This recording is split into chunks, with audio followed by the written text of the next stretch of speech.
Guys, bago lang ako sa YouTube. Hindi pa ako nag-YouTube. Wala akong planong mag-YouTube talaga, guys. May nag-ano lang sa akin na pwede ka naman mag-try sa YouTube. Mag-upload ka lang ng video. Ganon, ganon. Ngayon, guys, bago lang ako. Subukan ko, mag-try ako sa YouTube kung mag-workout.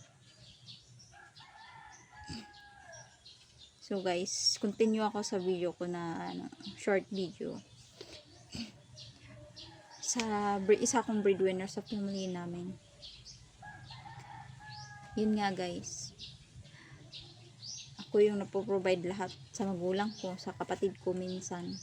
Kasi hindi porket may iba-iba na silang mga buhay, may iba-iba na silang mga hindi na natin sila tawag nito, pababayaan na lang natin sila. Mahirap yung ganun, guys. Minsan lumalapit sila sa atin na may kailangan, ganyan. So, pag may ano naman tayo dyan, tutulungan naman natin, pero hindi talaga as in lagi na lang, hindi pwedeng ganun. Dapat kailangan magsikap din sila sa buhay nila. So ako ngayon, guys, magulang ko, may dalawa akong anak. Mahirap maging breadwinner, guys. Sa totoo lang talaga, nung maliit pa lang yung mga anak ko, naranasan ko talagang magpadili sa kanila ng lawot sa Bisaya, guys. Ganang magsaing ka ba, tapos may tubig pa sa ibabaw, yan yung lawot. Lagyan mo lang ng asukal, konting asukal. Naranasan ko din yung magpadili sa kanila ng Milo, walang gatas, Milo lang lahat, guys. Tapos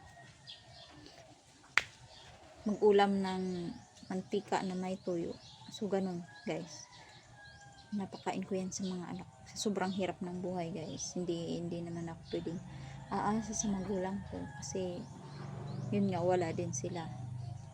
Gusto ko man manghiram sa ibang tao, pero alam kong walang magpapahiram sa akin, guys, kasi wala akong pangbayad.